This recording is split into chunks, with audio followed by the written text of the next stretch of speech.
La Caisse des Jardins du littoral gaspésien vous présente votre émission d'information Reflet d'ici.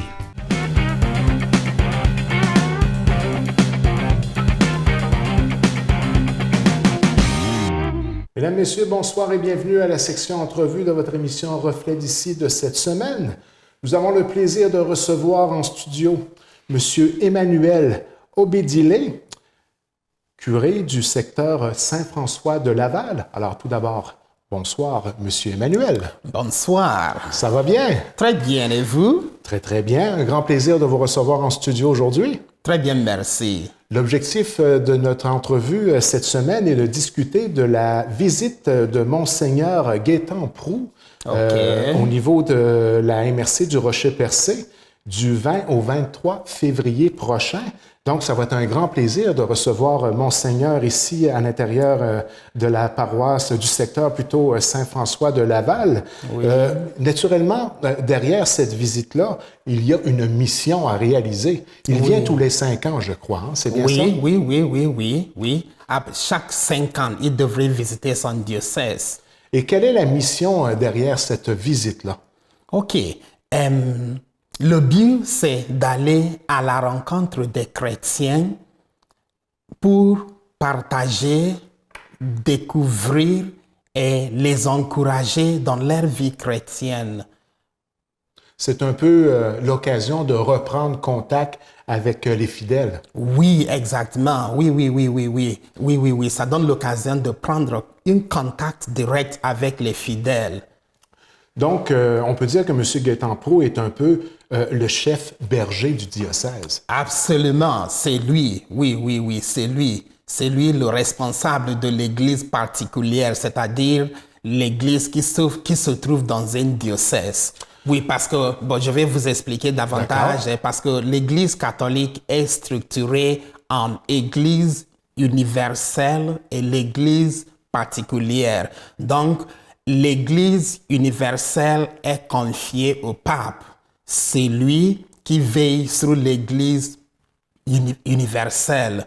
Mais comme le pape ne peut pas être dans tout coin du monde, il nomme les évêques qui veillent sur l'Église particulière, c'est-à-dire l'Église qui se trouve dans chaque diocèse.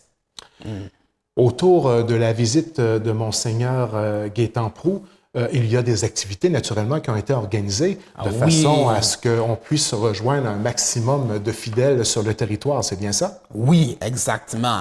Et naturellement sensibiliser sur les grands enjeux auxquels nous devons faire face. Oui. Donc, Monseigneur va arriver le jeudi 20 février. Naturellement, dès les 9h45, c'est quand même un horaire très bien rempli pour les quelques jours qu'il va passer ici. Oui. Il va avoir l'arrivée de Monseigneur, naturellement, 9h45, jeudi le 20 février à Grande-Rivière. Oui. Visite des malades à Grande-Rivière à 10h30. Petit dîner en résidence et ensuite la rencontre des paroissiens dès 14h et paroissiennes à la sacristie de l'église de Sainte-Thérèse. Là, à ce moment-là, c'est une rencontre particulière pour les paroissiens de Sainte-Thérèse de Gaspé, si je comprends bien? Oui, c'est exactement ça. Donc, encore là, ça va te parler pour les enjeux particuliers de cette paroisse-là. Oui. Ensuite, à 15h, la visite du domaine de la résidence du Cap et du columbarium à Cap-d'Espoir. À Cap-d'Espoir. Et naturellement, une célébration à Cap-d'Espoir à 16h, suivie d'un 5 à 7 buffet. Oui. Et naturellement, on invite l'ensemble des paroissiens à aller à la première messe dominicale qui sera réalisée cette journée-là, le 20 février, dès les 16h. Oui. Et tout de suite après, à 19h, visite, rencontre avec les Chevaliers de Colomb, les Lions, Dames des Fermières et autres organismes communautaires, toujours dans le secteur de Cap-d'Espoir? Oui, c'est arrangé ainsi, oui. Donc, dès le lendemain, vendredi, ce n'est pas terminé, on continue avec les activités. Oui, ça va durer 4 jours. Et oui. À 10h, le vendredi 21 février, rencontre des élus municipaux de toutes les paroisses du secteur au bureau de la municipalité de Sainte-Thérèse. Rencontre très importante. Là, on rencontre les élus de l'ensemble du secteur. C'est bien ça? Exactement, parce que l'évêque, lors de sa visite pastorale, le but n'est pas seulement de rencontrer les fidèles catholiques, mais il visite la communauté. Voilà pourquoi c'est nécessaire qu'il ait quelque temps avec les élus municipaux de Grande-Rivière, de Percé, de Sainte-Thérèse. Par la suite, il va y avoir une petite visite de la fameuse chapelle située pour les gens d'ici à Saint-Isidore, tout près du chalet du Pont-Rouge. Un endroit quand même assez particulier. Hein? Assez particulier, Vous très l'avez spécial. Une fois. Et une atmosphère quand même particulière à l'intérieur aussi. Hein? Oui. Et beaucoup d'activités qui gravitent naturellement autour de la chapelle. Oui. Et dès les 14 heures, toujours le vendredi 21 février, rencontre des équipes de liturgie, chorale, groupe de prière, de paratage de la parole, présentation du thème du carême, présentation de la lettre pastorale et par la suite célébrer la parole de Dieu par Monseigneur Proulx et échange sur la vie liturgique pastorale des communautés. Donc, beaucoup de travail, beaucoup de gens. On parle vraiment de ceux qui gravitent de très près autour de la mise en place et de la pratique de la religion directement dans ces paroisses-là. Hein. Oui. On rencontre vraiment les gens de la famille, on pourrait dire. Là. Oui. Et dès les 15h30, une célébration à notre église de Val d'Espoir. Oui. 16h30, au gymnase de la Polyvalente de Grande-Rivière, il y aura même un certain intérêt de Monseigneur envers les activités physiques. Ah, c'est quand même bien de voir que... C'est bien, oui. Et ça va lui donner l'occasion de rencontrer les enfants. On ne sait pas, ça reste toujours... il n'a pas, disons, confirmé qu'il allait lui-même jouer au soccer.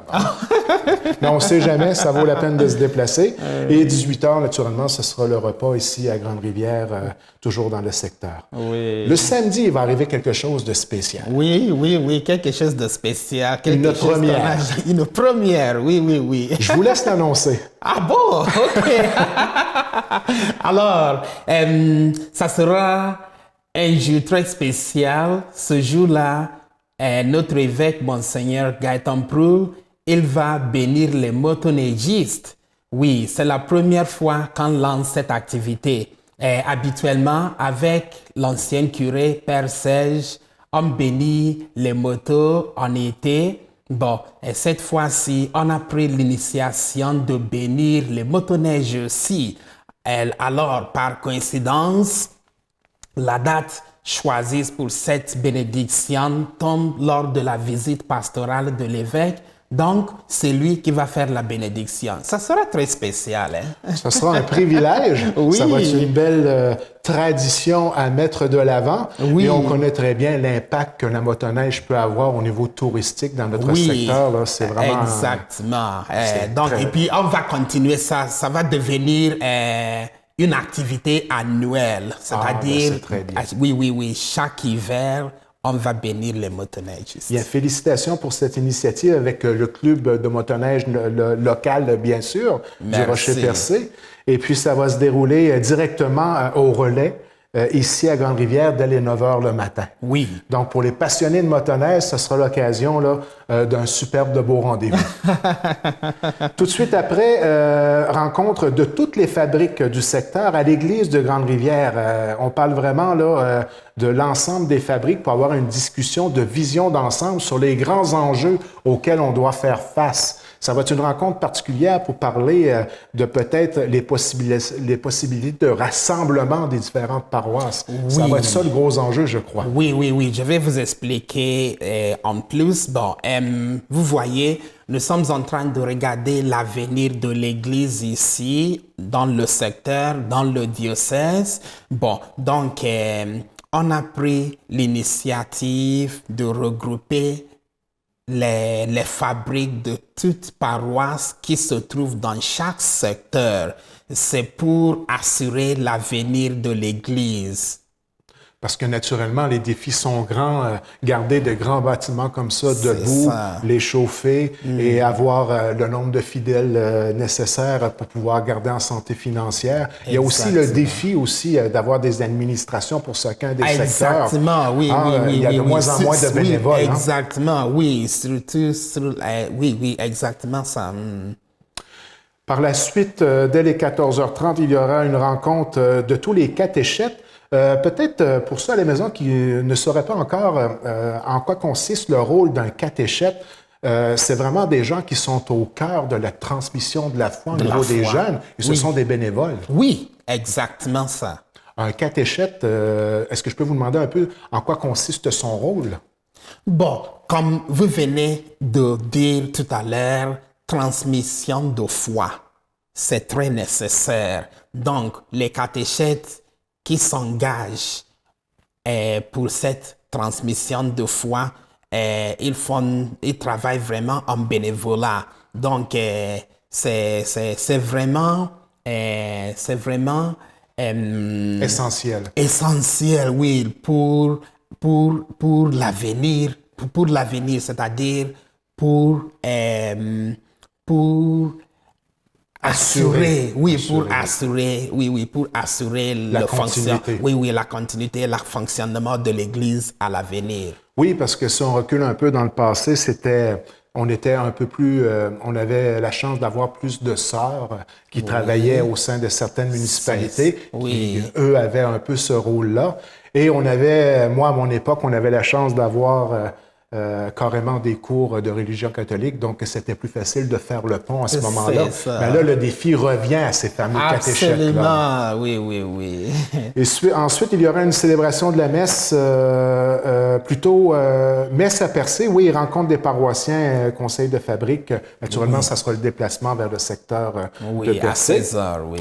Et puis, Monseigneur va rester connecté avec les jeunes. Oui. Il revient à Grande-Rivière par la suite, visiter la maison des jeunes pour dire que, naturellement, c'est avec la jeunesse qu'on peut assurer l'avenir, naturellement, de la continuité de l'Église dans notre secteur. Absolument ça.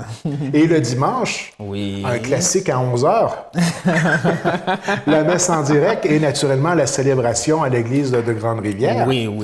Il va y avoir quand même un événement tout de même assez important que vous me parliez tout à l'heure en préparation d'entrevue. Il y aura Collation Paul André, du ministère pour M. Paul-André Grenier. Il se prépare au diaconat. Donc, avant d'être ordonné diacre, il y a plusieurs étapes à passer. Donc, cette fois-ci, il va passer le dernier étape. Il va recevoir le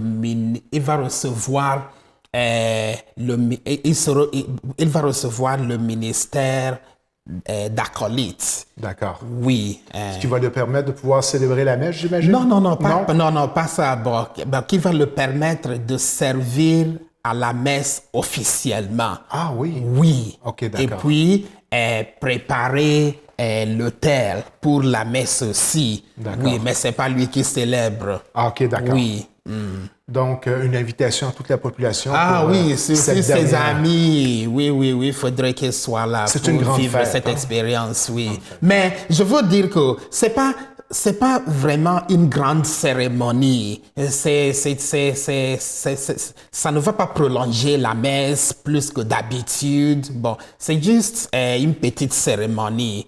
Cette collation du ministère d'acolyte, c'est juste une petite cérémonie. Ça ne va pas durer tellement longtemps. De façon peut-être humoristique, je dirais, pas d'inquiétude, les gens vont pouvoir jouer au bingo après. Absolument, voilà, exactement ça. C'est important. Oui, c'est important, oui. Donc ensuite, Monseigneur va dîner avec les sœurs Saint-Paul de Chartres à Grande-Rivière, des sœurs qui sont toujours présentes ici. Toujours, oui. Et puis par la suite, ce sera des visites personnelles de Monseigneur, si je comprends bien. Oui.